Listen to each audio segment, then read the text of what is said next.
요나 1장 7절부터 16절까지 읽도록 하겠습니다.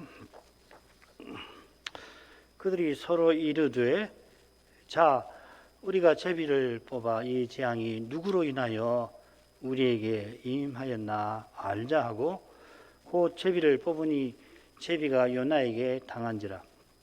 무리가 그에게 이르되 청컨대 이 재앙이 무슨 연고로 우리에게 임하였는가 고하라. 내 생업이 무엇이며 어디서 왔으며 고국이 어디며 어느 민족에 속하였느냐.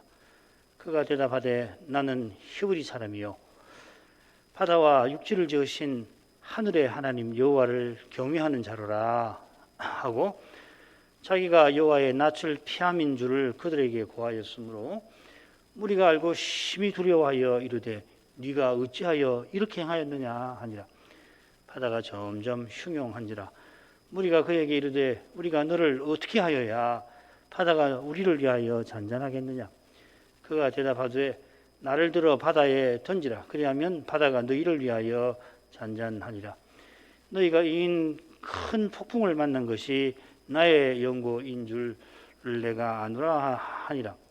그러나 그 사람들이 힘써 노를 저어 배를 육지에 돌리고자 하다가 바다가 그들을 향하여 점점 더 흉흉함으로 능히 못한지라.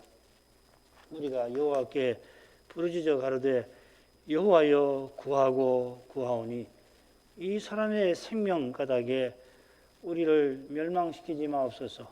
무죄한 피를 우리에게 돌리지 마옵소서. 주 여호와께서는 주의 뜻대로 행하심이니이다 하고 요나를 들어 바다에 던짐에 바다에 뛰노는 것이 곧 그친지라. 그 사람들이 여호와를 크게 두려워하여 여호와께 제물을 드리고 소원을 하였더라. 여기까지입니다. 요나가 전한 대로 여호와께서 멸망 직전인 이스라엘을 여로보암의 손으로 과연 구원하셨습니다. 많은 열왕기의 저자는 이어서 여로보암의 전생애를 한 절에 요약을 하고 그리고 끝으로 그의 죽음을 기록할 뿐입니다. 한 7절에 여로보암 2세의 생애가 기록되어 있습니다. 요나가 여호와의 말씀을 전할 때에 여로보암과 이스라엘이 회개하기를 얼마나 간절히 바랐을 텐데 여로보암이 죽고 30년 만에 멸망할 만큼 이스라엘의 죄는 심해졌습니다. 그리고 언제인지 정확히 알기는 어렵습니다만은 그리고 여호와의 말씀이 요나에게 임하는데 놀랍게도 요나는 아미 때 신실함의 아들이 아니라 불순종의 아들이 되었습니다. 여호와께서 일어나 니느웨로 가라 하셨는데 선자는 일어나 다시스로 가려 하였습니다. 여호와께서 니느웨를 쳐서 외치라 그에게 지시하셨는데 이방인 선장이 내 하나님께 외치라 일어나 내 하나님께 외치라 선자를 꾸짖는 지경에 이르렀죠. 이게 이제 1장 6절까지 이 내용입니다. 선장과 선원과 선객들이 살궁리를 짜내다가 마침내 제비를 뽑게 됩니다. 7, 8절 읽습니다. 그들이 서로 이르되 자 우리가 제비를 뽑아 이 재앙이 누구로 인하여 우리에게 임하였나 알자 하고 그 제비를 뽑으니 제비가 요나에게 당한지라. 우리가 그에게 이르되 청컨대 이 재앙이 무슨 연고로 우리에게 임하였는가 고하라. 내 생업이 무엇이며 어디서 왔으며 고국이 어디며 어느 민족에 속하였느냐.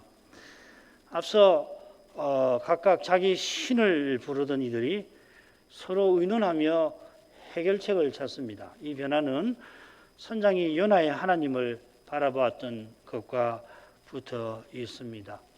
혹시 내 하나님께서 우리를 멸하시지 않을지 어떻게 하느냐.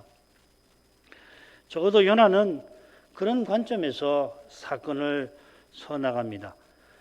이 관점이 옳다는 것은 이어지는 일들에서 확인이 됩니다. 요나가 마침 다시스로 가는 배를 만난 일이 여호와의 손에서 이루어졌듯이 여호와께서 이방인 선원들 들어 함께 의논하여 제비뽑기를 생각해내게 하십니다. 지금 배가 파선 직전입니다. 다들 제 살 길 찾느라 정신없습니다.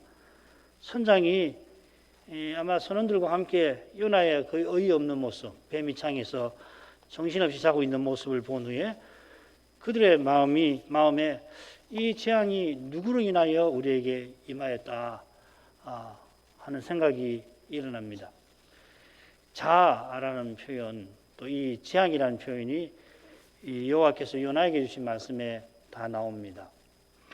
요나는 앞선 선장의 말처럼 지금 사람들의 말에서도 여호와의 지시를 어긴 자기의 죄를 넌지시 드러내고 있는 것입니다. 어쩌면은 여호와께서 신비한 방식으로 지금 앞서 하신 그 말들을 사람들이 하게 하심으로 불순종하는 요나의 마음을 여호와의 말씀으로 이끄셨던 것도 같습니다.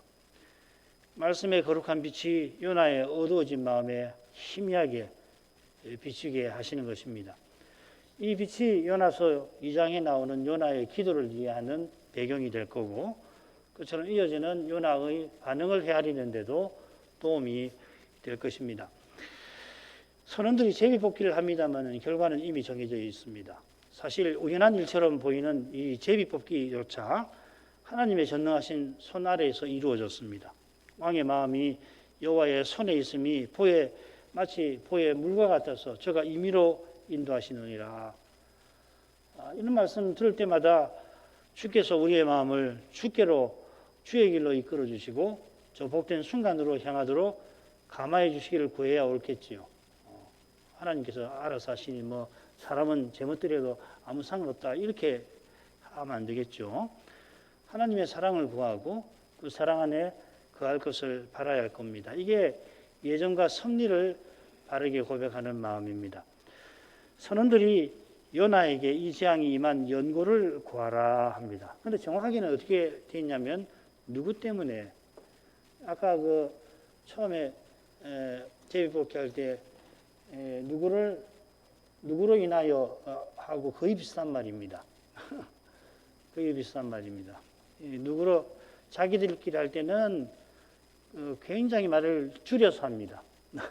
급한 형편을 반영하듯이 말을 굉장히 줄여서 하고, 지금 연하게 할 때는 말을 풀어서 합니다. 길게 합니다. 굉장히 재미있는 표현인데, 선원들이 다짜고짜 네 때문에 이 재앙이 닥쳤다고 비난하는 게 아닙니다. 이는 요나가 자기를 바다에 던지라고 해도 이들이 요나도 살리려고 힘써 노젓는 데에서 확인이 되죠. 제 살 길 찾느라 1년이고 뭐고 챙길 상황이 아닌데 이들이 취한 태도는 놀랍습니다. 그들이 취하는 태도는 니느웨가 재앙에 망하지 아니하는 것에 못마땅한 선자의 태도와 대조를 이룹니다. 이런 대조를 통해서 요나는 여호와의 사랑을 넌지시 드러내고 있는 것입니다. 여호와께서 니느웨의 많은 사람과 짐승을 아끼시는 사랑이 지금 선원들의 마음을 인도하신 것처럼 보이게 합니다. 이런 점에서 이어 선원들이 질문을 쏟아내는 장면을 살필 것입니다. 지금 이런 질문할 때가 아니잖아요. 근데 질문을 장황하게 해요. 내십니다. 생업이 뭐냐? 어디서 왔느냐? 고국이 어디냐? 어느 민족에 속해 있느냐? 나중에 이 세 질문은 지금 상황에서 보자면 더욱더 그게 그거죠. 이 질문에 그거 다 가슴 것이죠. 그죠? 요나의 대답에서도 확인이 됩니다. 요나는 나는 히브리 사람이요. 한마디로 답하죠. 누구 때문인지 묻는 사람들이 요나가 누군지 알고자 합니다. 정말로 요나 때문에 이 재앙이 일어난 것인지 확인하려 하는 거죠. 혹시라도 자기네가 잘못 요나의 생명을 앗아버리지나 않을까 염려하는 모습이 엿보입니다. 9절 10절로 가겠습니다. 그가 대답하되 나는 히브리 사람이요 바다와 육지를 지으신 하늘의 하나님 여호와를 경외하는 자로라 하고, 자기가 여호와의 낯을 피함인 줄을 그들에게 고하였으므로 우리가 알고 심히 두려워하여 이르되 네가 어찌하여 이렇게 행하였느냐 하니라. 요나는 나는 히브리 사람이요 하고서 질문들의 역순으로 대답을 해나갑니다. 이 대답은 마지막 질문에 대한 것인 동시에 마지막 세 질문의 질문을 뭉뚱그려서 답한 것이지요. 이건 요나의 마음이 선원들의 마음과 대조된 것을 보여줍니다. 이어 그는 자기의 생업에 관한 질문에 길게 대답합니다. 쓰인 낱말을 보면 이 선원들이 생업이 뭐냐, 뭘로 밥 벌어먹고 사느냐 이렇게 물었다고 단정하기는 어렵습니다. 그보다는 무슨 일 하는 사람인지를 물은 것 같아요. 그 용어를 쭉 다 조사를 해보면 요나는 여호와를 하늘의 하나님이라 부르며 자기가 여호와를 경외하는 사람이라 밝힙니다. 그가 여호와를 하늘의 하나님이라 부른 것은 선원들이 섬기는 신이 하늘의 신이라고 불리는 것과 붙어 있을지 모릅니다. 그 페니키아 뱃사람들이 하늘의 하나님을 섬긴다 하는 기록이 있거든요. 요나는 그들의 신이 아니라 여호와께서 하늘의 신이심을 주장합니다. 그런데도 그가 지금 자기 말과 달리 여호와를 경외하는 게 아닙니다. 그는 여호와의 지시를 거부하는 중입니다. 그러면서도 자기가 믿는 하나님을 자랑합니다. 내가 믿는 하나님이 참 하나님이요 이 말이죠. 그러니까 그들이 신과 다른 하나님을 믿는 자기를 자랑하고 있는 것입니다. 이런 자기의 깨달음 때문에 여호와의 지시마저 거부하는 태도와 붙어 있습니다. 심지어 여호와께서도 마치 자기의 깨달음을 따르셔야만 할 것처럼 처신하는 겁니다. 이런 착각이 우리 육신에서 일어나기 쉽습니다. 무엇이 그 자체로 옳아서 여호와께서 우리들어 그걸 하라 하시는 것이 아닙니다. 여호와께서 우리들어 하라 하시니 그게 옳은 것입니다. 예수님께서 왜 나를 선하다 하느냐? 선하신 분은 한 분 하나님뿐이시다 하셨습니다. 하나님께서 선하시니 선한 것을 주십니다. 선한 것에서 하나님의 선하심을 보고 선하신 하나님께 감사해야만 주신 선한 것이 참으로 선한 것이 됩니다. 그 길은 오직 그리스도 안에 있습니다. 그리스도를 드러내지 않으면 반드시 자신이 드러나고야 합니다. 그리스도를 드러내지 않으면 다른 무엇을 드러내는 게 아니라 결국 자기를 드러내는 것이죠. 사도가 내가 원치 아니하는 것을 행한다. 또 미워하는 그것을 행하는 것은 내가 아니요 내 속에 거하는 죄라 하였습니다. 이는 그리스도를 드러내야 할 신자가 자기를 드러내는 것을 가리킵니다. 그리스도를 말하면서 자기를 드러내는 데서 하나님의 뜻을 자기의 꾀와 힘으로 이루려고 하는 데서 가장 심각한 형태로 이루어집니다. 소위 종교심이라고 하는 것 말이죠. 주님 시대의 바리새인들이 그런 사람들이고 그들 중에 청년 사울이 이 그리스도와 교회를 핍박하기까지 했습니다. 요나는 여호와를 하늘의 하나님이라 부르며 바다와 육지를 지으신 분이라 덧붙입니다. 바다를 먼저 언급한 건 지금 폭풍이 이 바다를 뒤흔들어서 물결이 거세지고 배가 부셔질 상황과 붙어 있겠죠. 하나님에 관한 요나의 말은 지극히 성경적입니다만은 하나님을 향한 요나의 행동은 그렇지 않습니다. 요나의 말에 선원들은 심히 두려워합니다. 원문의 순서대로 좀 바꿔볼게요. 무리가 심히 두려워하여 이르되 네가 어찌하여 이렇게 행하였느냐 하였더라. 그가 여호와의 낯을 피함인 줄을 알았던 까닭인데 이는 그가 그들에게 고하였기 때문이라 이렇게 되어 있습니다. 요나가 자기는 여호와를 경외하는 자라고 하고서는 여호와의 낯을 피한 반면에 선원들은 바로 그 사실에 심히 두려워합니다. 경외한다는 표현과 두려워한다는 표현이 똑같은 히브리 낱말을 새긴 겁니다. 노아에게는 경외한다고 새겼고 선원들에게는 이 두려워한다고 새겼습니다. 그런데 사실은 바꿔야 될 정도로 읽히죠. 선원들은 큰 두려움으로 두려워합니다.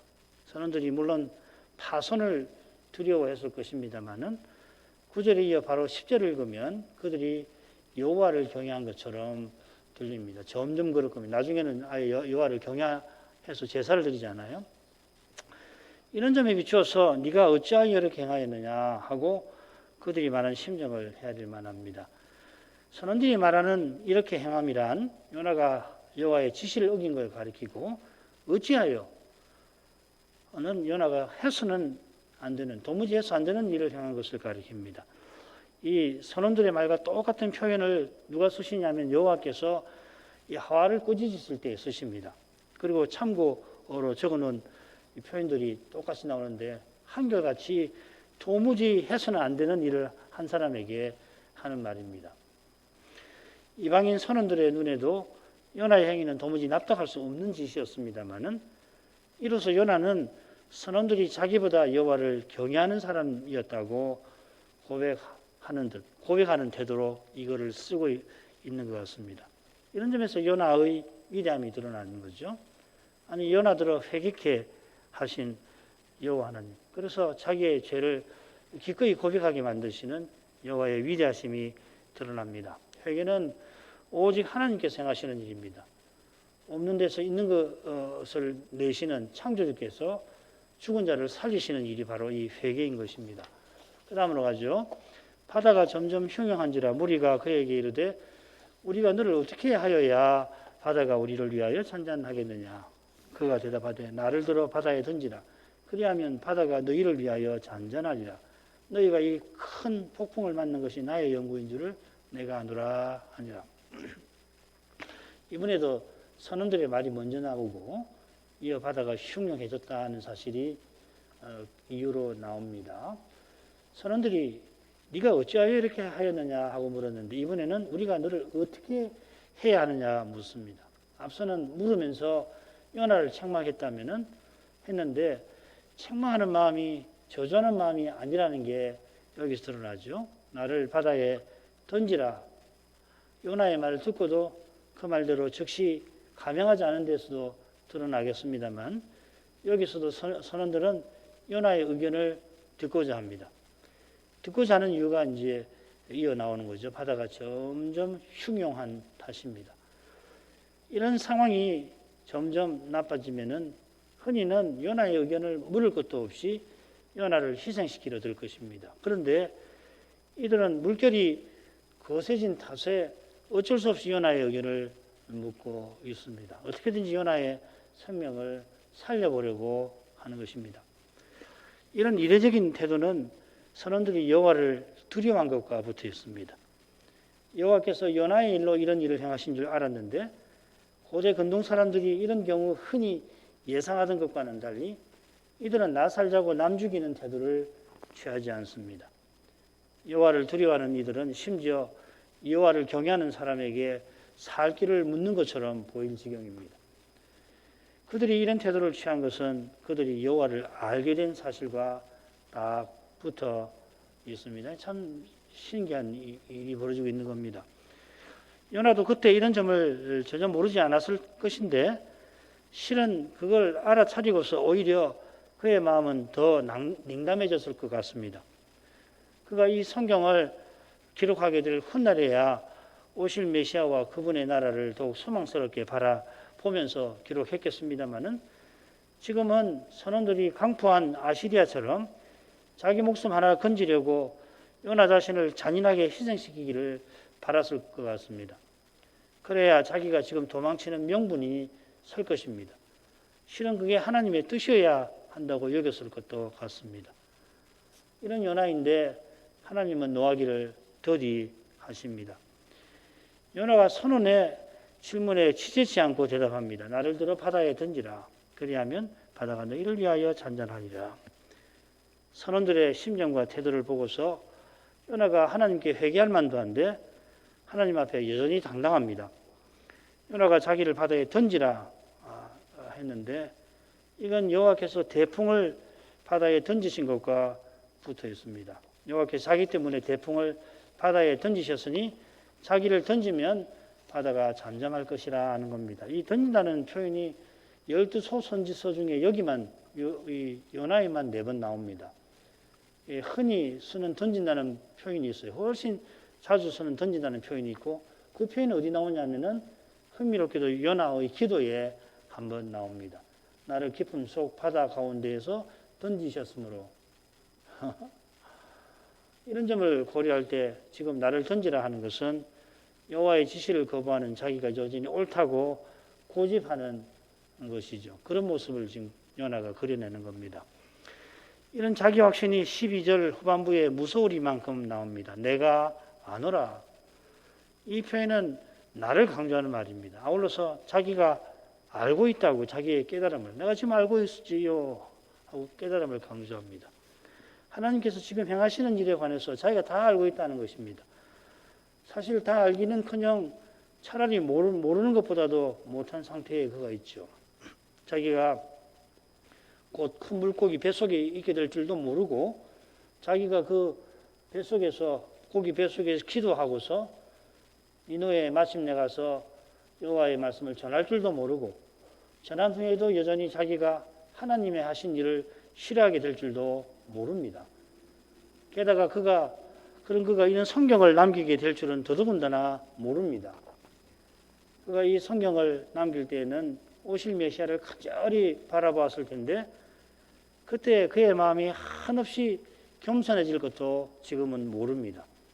그때서야 그는 자기가 얼마나 모르는지를 잘 알게 되었을 것입니다. 자기가 지금 선원들 앞에서 하나님께서 하시는 일에 대해서 내가 알고 있지요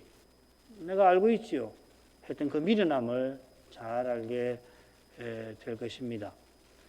바울이 자기가 교회를 핍박한 일을 두고 내가 믿지 아니할 때 알지 못하고 행하였습니다 고백합니다. 자기가 믿은 후에도 자기가 미워하는 그것을 행하는 사실을 두고서 내가 행하는 것을 내가 알지 못한다고 고백합니다. 자기 속에 거하는 죄의 현실을 누구보다 깊이 깨닫는 사도라서 죄의 두려운 신비를 겸손히 시인하는 것입니다. 이런 신비는 자기 속에 거하는 이 죄가 우리 속에 거하는 죄가 완전히 사라지는 그때 그리스도로만 행하게 될 그때에 비로소 제대로 우리가 알게 될 겁니다. 자기가 언제 어떻게 죄 짓게 될지 아무도 모릅니다. 그렇기 때문에 사도는 내가 날마다 죽노라 한 것입니다. 그리스도의 부활의 권능과 그의 고난에 참여함을 알고자 할 때에 사도는 그리스도의 죽으심을 본받고자 한 겁니다. 자기를 부인하는 일이 없이는 그리스도를 알지 못하는 겁니다. 그리스도의 죽으심을 본받는다 하는 말이 자기 부인을 가리킨다고 말씀드렸죠. 알았다 한 것이 차라리 몰랐던 것보다 훨씬 나쁜 결과를 내놓을 수 있습니다. 어제 깨달은 말씀을 오늘 새롭게 깨닫기를 구하는 이 마음을 잃지 않아야 합니다. 성신께서만 말씀을 깨닫게 하신다. 겸손히 고백하지 않으면 깨달았다는 그 지식이 교만하게 만들 것입니다. 13절부터 15절까지 읽겠습니다. 그러나 그 사람들이 힘써 너를 저 배를 육지에 돌리고자 하다가 바다가 그들을 향하여 점점 더 흉흉함으로 능히 못한지라. 무리가 여호와께 부르짖어 가로되 여호와여 구하고 구하오니 이 사람의 생명가닥에 우리를 멸망시키지 마옵소서. 무지한 피를 우리에게 돌리지 마옵소서. 주 여호와께서는 주의 뜻대로 행하심이니이다 하고 요나를 들어 바다에 던지매 바다에 뛰냐는 것이 곧 그친지라. 자기를 바다에 던지라 요나가 말했지만은 놀랍게도 그 사람들이 힘써 노를 저어 배를 육지로 돌리고자 합니다. 처음에 배가 부서지려 하자 이 사람들은 각각 자기 신을 부르고 배의 물건들을 마구 바다에 던졌습니다. 정신이 없는 거죠. 살려고. 자기 목숨을 건지려고 각각 예를 쓴 겁니다. 생존의 본능에 휩싸였습니다. 이제 그들은 요나도 살리려고 함께 노를 저어 육지에 배를 돌리고자 합니다. 요나 때문에 자기들이 죽게 생겼는데 그런 그를 살리려고 했습니다. 그렇지만 그들이 더는 노를 젓지 못합니다. 바다가 그들을 향하여 점점 더 흉흉함으로 못합니다. 그들이 요나에게 어찌하여 이렇게 했느냐 할 때에 이미 바다가 점점 흉흉한 상태였습니다. 그런 상태에서도 그들이 요나의 생각을 물었고 요나의 설명을 듣고도 노를 힘써 저었지만은 그때보다 바다가 더 거칠어졌기 때문에 노젓기를 마침내 포기하고 맙니다. 요나도 주의 뜻을 잘 모르고 이 사람들도 역시 그러합니다만은 하나님께서 노젓는 선원들의 수고를 덜어주려 하신 것입니다. 그들이 더는 노젓지 못하게 하시는데 그들의 수고가 헛되지 아니하게 하십니다. 그들이 노젓지 못하게 되자 바로 요나를 바다에 던진 게 아니라 그들이 여호와께 부르짖습니다. 선장이 배 밑창에서 요나들어 네 하나님께 부르짖으라 했는데 이제 그는 선원들과 함께 여호와께 자기가 부르짖습니다. 나중에 니느웨 왕이 하나님께 부르짖게 될 것입니다. 그처럼 물고기 뱃속에서는 요나가 여호와께 부르짖습니다. 그들이 여호와께 부르짖는 이것이 그들이 파선하지 아니한 것도 이것이 파선하지 아니한 것보다 더 중요합니다. 주의 이름을 부르는 자는 구원을 얻습니다. 이 구원은 파선의 위험에서 건진받는 것, 이것도 구원인데 그보다 훨씬 비할 수 없이 고귀한 것입니다. 그들이 육지에 닿은 후 어떻게 살았는지 잘 모르겠습니다만은 그들 중에 여호와의 이름을 계속 부른 사람이 있으면은 그가 장차 우리에게 알려줄 것입니다. 그들은 여호와께 거듭 간구합니다. 구하고 구하오니 이렇게 거듭 간구하는 경우가 구약 성경을 통틀어도 몇 번 나오지 않습니다. 이번에 제가 쭉 살펴보니까 몇 번 나오질 않아요. 한 서너 번 나오고 이런 형태로는 딱 여기 한 번 나옵니다. 굉장히 간절한 것이죠. 그들은 간절한 심정으로 이 사람의 생명가닥에 우리를 멸망시키지 마옵소서 합니다. 이 사람 때문에 우리를 멸하지 마소서 하는 게 아닙니다. 요나에게 책임을 돌리려는 게 아닙니다. 요나의 말대로 할지라도 자기네 책임을 의식하고서 기도하는 거죠. 이는 그들이 벌받을 것을 염려한 것만 아니라 그들이 죄를 깨달은 것을 가리킵니다. 벌받을 것만 염려하는 사람은 어떻게든 책임을 인정하지 않으려 합니다. 겁이 났어요. 오직 하나님의 죄사함을 받은 사람이 기꺼이 책임을 지려 하는 것입니다. 왜냐하면 주님이 내 모든 죄의 책임을 십자가에서 담당하셨으니까, 틀림없이 나를 구원하실 것이니까 책임을 질 수가 있는 것이죠. 아울러 우리가 살핀 대로 그들이 요나의 생명을 얼마나 아꼈는지 엿보입니다. 그래서 이들은 무지한 피를 자기들에게 돌리지 마시기를 구합니다. 비슷한 표현이 구약 성경에 자주 나오는데 이것과 똑같은 표현은 요엘 4장 19절에만 나옵니다. 에돔이 유다 자손에게 강포를 행한 것을 가리켜서 무지한 피를 흘렸다. 똑같은 표현을 씁니다. 무지한 피를 흘린 에돔에게 그 피를 돌리실 때 에돔은 황무한 들이 될 것입니다. 요컨대 선원들은 요나를 바다에 던지더라도 무지한 피를 자기들이 흘리는 게 아님을 하나님께 호소하는 겁니다. 그 이유를 이어서 아뢰입니다. 주 여호와께서는 주의 뜻대로 행하심이니이다. 이는 주 여호와께서 주의 뜻대로 행하심 시기까닭입니다. 이 말이죠. 선원들은 자기들이 보고 들은 모든 일이 여호와께서 뜻대로 친히 행하신 것이라고 고백합니다. 주의 뜻대로 이렇게 새겼는데 주께서 기뻐하시는 대로 이렇게 표현하였습니다.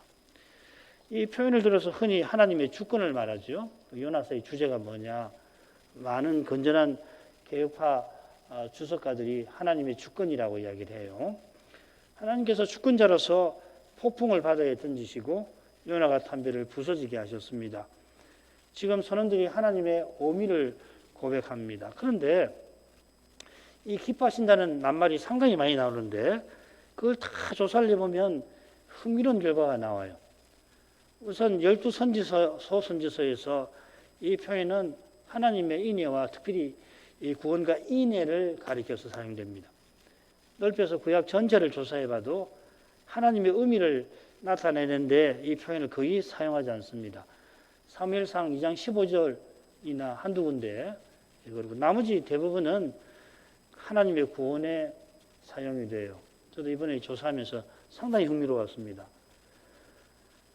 선원들이 이런 표현을 쓸 때에 이런 용례들을 얼마나 알았을까 싶습니다만 요나가 이 성경을 기록할 때 요나가 이 표현을 쓴 거 아닙니까? 선원들의 간구를 들으시는 하나님의 구원을 이 표현을 통해서 넌지시 드러내려 했을 겁니다.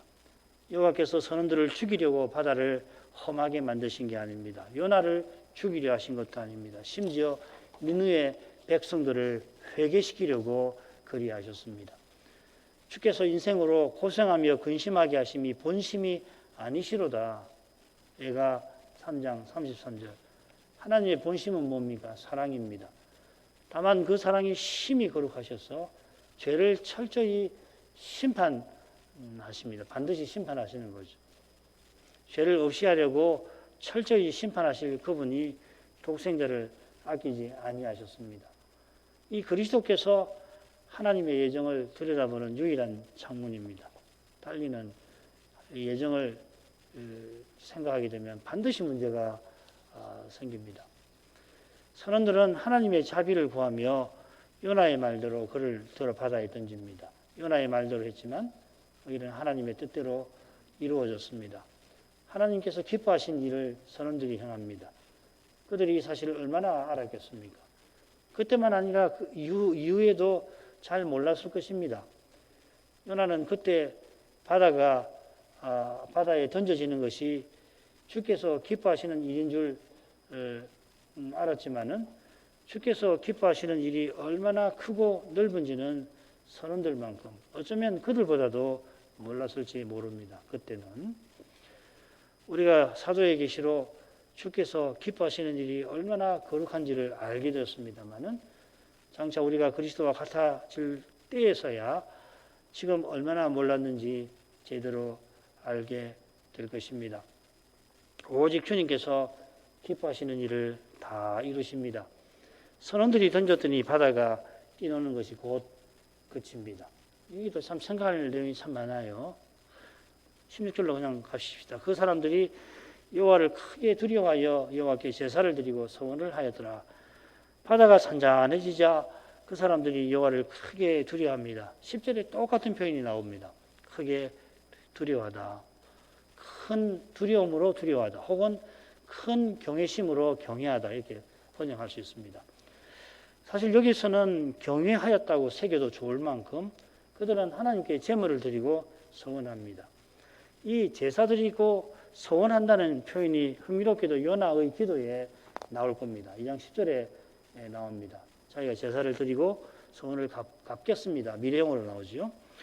이 기도의 끝에서 요나는 자기가 제사 드리고 서원 갚는 일을 무엇과 대조하냐면 거짓되고 헛된 것을 숭상하는 우상 숭배하는 자가 자기에게 베푸신 은혜를 버린 것과 대조해서 언급합니다.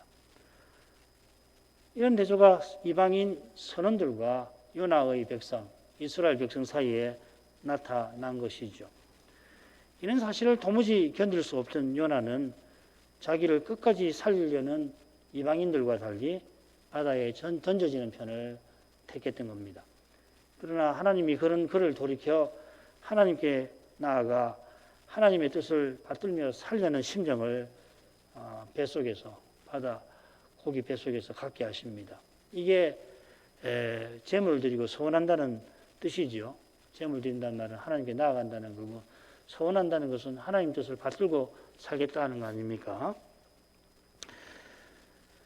요나가 이 성경을 기록할 때는 과연 그렇게 삽니다. 나라는 북이스라엘은 곧 아시리아에 망하게 되지만 그의 마음에 오실 메시아를 바라는 심정이 어느 때보다 불타오릅니다. 하나님께서 메시아를 보내시는 일은 선원들이 여호와를 경외하는 것보다 니느웨가 회개하는 것보다 위대한 일입니다. 하나님께서 메시아를 보내실 것이라 구약 시대에도 이런 일들이 일어나게 하신 것입니다. 하나님께서 메시아 안에서 우리를 예정하실 때에 거룩한 사랑 가운데서 그리하셨습니다. 이 거룩한 사랑을 늘 바라보아야 할 것입니다. 이만큼 하죠. 우리는 이 요나서를 기록할 때의 요나의 심정으로 하나님의 지시를 거슬러 도피하는 이 요나의 태도를 살핍니다. 요나서를 기록할 때 그의 마음은 오실 메시아를 간절히 바랐을 겁니다. 그분 안에서 요나는 니느웨에 들어 회개케 하시는 하나님의 사랑의 거룩함을 비로소 제대로 헤아릴 수 있었을 겁니다. 이는 하나님의 사랑 안에서만 우리 자신의 죄를 제대로 본다는 뜻이기도 합니다. 달리는 아무도 죄의 사함 받지 못합니다. 사도가 아무리 위대한 일을 했어도 그 행한 일을 내세워 장차 심판을 피하지 못할 겁니다. 오직 그리스도와 하나님의 은혜만이 우리의 구원과 소망입니다. 이런 고백 가운데 우리의 삶에 요나 같은 태도가 나타날 때마다 겸손히 회개할 것입니다. 이런 겸손한 태도로 제사와 서원의 뜻을 우리의 삶에서 이루어 나갈 것입니다. 제사장나라와 거룩한 백성의 사명이지요. 그러면 다시 오시는 그리스도를 간절히 기다리게 될 겁니다. 자기도 모르는 사이에 그렇게 하고 있을 겁니다. 주님께서 우리의 간절한 마음을 헤아리시고 힘겨운 하루하루를 마침내 뜻있게 살아가도록 이끄실 겁니다. 우리의 마음에 슬픔이 늘 그림자처럼 따르지만 기쁨의 찬송이 또한 일어나게 하실 것입니다. 이런 은혜를 오늘도 구하겠습니다. 신학교와 신학생들을 위해서 내일 있을 양태진 조사 목사호실에서 기도하겠습니다. 기도하겠습니다. 거룩하신 아버지, 요나 손자를 통해서 하나님이 자기 아들을 아끼지 않고 내어주신 이 사랑이 얼마나 거룩한 사랑인지를 살피게 하시니 감사드립니다. 우리 주께서 교훈하신 대로 모든 구약 성경이 그리스도를 증거하지만은 그리스도께서는 실로 거룩하신 분이라 많은 세월 동안 많은 선지자가 일어나 각각 자기 시대, 자기 현실에서 하나님께서 주신 말씀을 받아 전하되 특별히 하나님께서 행하실 일들을 깨달은 대로 오실 메시아를 증거하게 하셨습니다.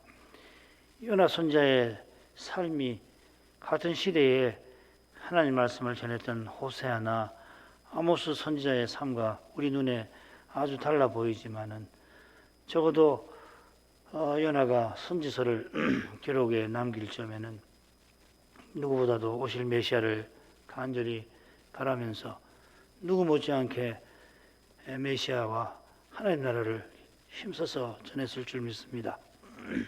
바울 사도가 내가 원하는 것은 행치 않고 미워하는 것을 행한다고 밝힌 것처럼 요나는 선지자라도 스스로는 자기의 큰 깨달음에 그러나 갇혀서 하나님 뜻을 거슬러 행하였던 것을 겸손히 고백한 것입니다.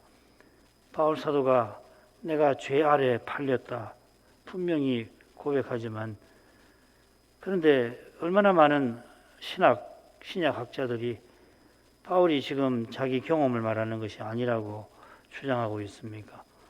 게다가 사도가 된 이후에 사도에게 일어난 일을 말하였는데도 그것이 아니라고 주장하는 학설은 또 얼마나 많은지요. 바울이 얼마나 위대한 삶을 살았는지 아는 이마다 이러한 학설과 주장이 나오는 이유를 모르지 않을 것입니다만은 그러나 그의 위대함이 사람에게 있지 않고 하나님 은혜에 있음을 깨닫는 이마다 사도라도 얼마든지 죄에게 포로가 될 수 있음을 겸손히 시인할 것입니다. 이러한 겸손이 사도에게 있어서 그는 내가 날마다 죽는다 하였습니다. 날마다 성신을 의지하여 자기를 부인하지 않을 수가 없게 우리 안에 거하는 죄는 강력합니다. 아무도 스스로는 이 죄를 이기지 못하고 죽이지 못할 것입니다. 스스로 이 죄를 이겨보려는 그 마음이 실은 이 죄로부터 나온 것이니 이 죄가 얼마나 강력한 것이겠습니까? 그러나 이것을 깨닫게 하시는 은혜는 또 얼마나 더 강력합니까? 바울 사도가 죄가 더한 곳에 은혜가 넘쳤다고 교훈하였습니다. 그리스도의 십자가에서 인생의 죄가 얼마나 크고 심각하고 얼마나 많은지 드러날 때 동시에 십자가에서 주님의 은혜는 실로 찬란하게 드러났습니다. 그처럼 그 은혜를 참으로 깨닫는 이는 자기 죄가 참으로 큰지를 깨닫게 될 것입니다. 그처럼 여전히 우리 안에 있는 주님의 품에 나갈 때까지 우리 안에 거하는 이 죄로 말미암아 사도는 미워하는 그것을 행하고야 말았습니다. 얼마나 강력했으면 죄의 법이라고 하는 표현까지 만들어 썼겠습니까? 아무도 이런 죄를 짓지 않으려야 않을 수가 없을 겁니다. 장차는 짓지 않게 되겠지만은 그때까지는 짓지 않으려 해도 짓지 않을 수가 없고 짓지 않겠다 하는 그 태도 때문에 더욱 짓게도 될 것입니다. 오히려 사도처럼 내가 행하는 것을 내가 알지 못한다 하고서 죄의 두려운 신비를 겸손히 인정하는 사람이 사도처럼 성신을 전심으로 의지하여 그리스도를 마침내 드러내게 될 것입니다. 요나의 삶에서 이것이 하나님을 섬기는 예라 하며 그리스도와 교회를 핍박했던 청년 바울의 저 끔찍한 종교심을 봅니다. 이런 종교심이 어떤 죄보다 교묘하고 두려운 것임을 생각합니다. 이 종교심이 가장 교만한 죄가 될 수 있음을 생각합니다. 누구보다 하나님을 잘 섬긴다고 하는 그 마음이 누구보다 하나님께서 미워하시는 일을 꾸며낼 수가 있을 것입니다. 오직 말씀의 거룩한 빛만이 이런 무서운 일을 제대로 볼 수 있게 하십니다. 저희가 주의 말씀을 겸손히 들어야 하겠습니다. 주님의 은혜로 말씀을 깨닫게 하실 때 더욱 겸손히 주님의 은혜를 구하게 하시옵소서.